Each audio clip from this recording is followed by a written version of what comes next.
How Islam began in under 10 minutes. Not a problem. We've started. Okay, so travel back in time with me to a land far, far away and long, long ago. Mecca and Arabia, about the year 570. Mecca is important for two reasons. One, the Kaaba is there, an ancient temple built to worship God. And two, Muhammad, peace be upon him, was born in Mecca. Now, problem. I can't show you Muhammad because it wouldn't be right. I'll tell you why in a bit. But in the meantime, here's his name in Arabic. Nice.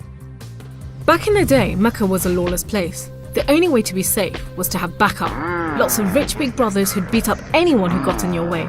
So the place was ruled by the most powerful families who could do pretty much what they wanted. And religion didn't help.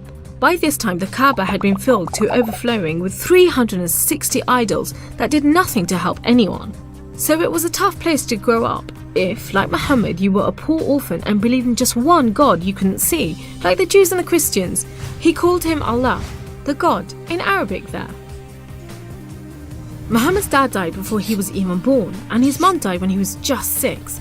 So he was brought up by his grandfather, Abdul Muttalib, and then, when he died too, by his uncle, Abu Talib, who had the respect of the city's ruling families, so Muhammad was safe for the time being. Muhammad started out as a shepherd and then became a businessman travelling about buying and selling stuff for rich clients.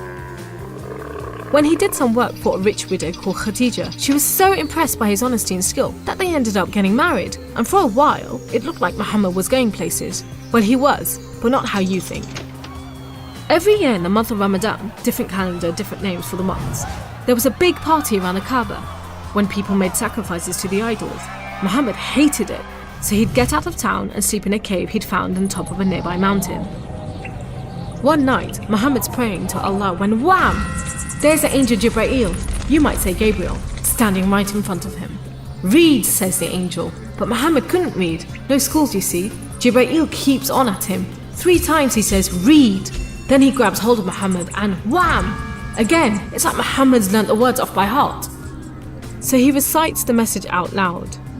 Read in the name of your Lord, who created man from a drop of blood. Read, for your Lord is most generous. He who taught by the pen, taught man what he did not know. It was a message from Allah.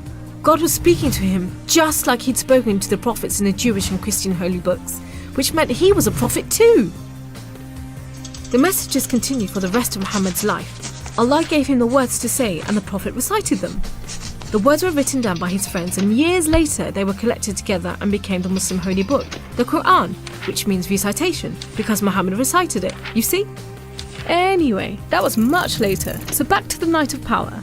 Muhammad tells his family, then his friends, and eventually everyone about Allah, that he's the one and only God, that he wants everyone to be treated fairly, and long story short, it didn't go down well with the ruling families of Mecca, who liked things just the way they were, thank you very much. You see, Islam means obedience to Allah, and Muslim means someone who obeys Allah, and the ruling families didn't want anyone obeying anyone else but them. So the people who believed in Muhammad's message, the Muslims, were given a hard time. Some were even tortured and killed. A few of them managed to escape to Abyssinia, Ethiopia. But most were stuck in Mecca. Muhammad also had to cope with the death of his wife, and then just a few weeks later, his uncle too. Feeling very down, he went to the Kaaba to pray to Allah one night. Then, the weirdest thing happened. Jibreel turns up, sits him on a winged horse called Al-Buraq and flies him all the way from Mecca to Jerusalem. He prays with all the prophets who have ever lived. Then, he's taken up to the heavens to chat with some of the prophets, and then into paradise itself, where Allah tells Muhammad to pray 5 times a day and to stay strong. He's returned to Jerusalem and then flies back to the Kaaba in Mecca. We call it the night journey, and Muslims still argue whether it was a real experience or a vision, but whatever, it gave Muhammad a much needed boost, and just as well, because there were more tough times ahead. So, there was this other city called Yathrib. The people there heard about Muhammad and his message and invited him and his followers to join them. A few at a time, the Muslims left Mecca and made a dangerous journey across the desert to Yathrib. It's known as a hijra, which means migration, you know, like birds do. Muhammad and a few of his friends stayed in Mecca until everyone had got away and then made plans for their own escape. But the ruling families wanted to kill Muhammad while they still could, so 7 sons, one from each family, were sent in the middle of the night to stab the Prophet while he slept. But he was way ahead of them, and when they burst into the house, Muhammad was gone. Trackers were sent out to hunt him down. Muhammad and his best friend Abu Bakr took a roundabout route to try and shake off the pursuit, but the trackers were too good and slowly gained on them. So Muhammad and Abu Bakr hid in a cave and prayed that no one found them. The trackers found the cave all right, but they didn't bother going in to search. There was no way Muhammad could be inside, they thought. There was a spider's web over the mouth of the cave and a nesting bird at the entrance. He must have given them the slip. So off they went, leaving Muhammad and Abu Bakr protected by a spider and a bird. Muhammad made it safely to Yathrib, which was renamed Medina al-Nabi, the city of the Prophet, but most people just call it Medina. But Muhammad's worries weren't over yet. There were 3 big battles between the Muslims and the Meccans. First, the Battle of Badr, when Muhammad and just 313 men faced 1,000 Meccan soldiers. Miraculously, the Muslims won. Then there was the Battle of Uhud, which didn't go so well.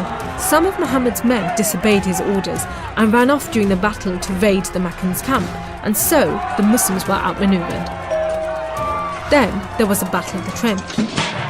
Medina was protected on 3 sides by mountains, so when the Meccan forces advanced in the city, the Muslims just dug a deep trench. The Meccans made camp, but the weather was terrible. Pouring rain put out their fires and howling winds blew down their tents. Eventually they gave up and went back to Mecca. It was all a bit embarrassing. They were losing the respect of the local tribes who were flocking to join the Muslims. So a peace treaty was signed at Hudaybiyah, but it wasn't long before the Meccans broke it. Muhammad decided that enough was enough. By now he had over 10,000 men, so he led them across the desert to Mecca. The ruling families realised they'd made a huge mistake, but it was too late.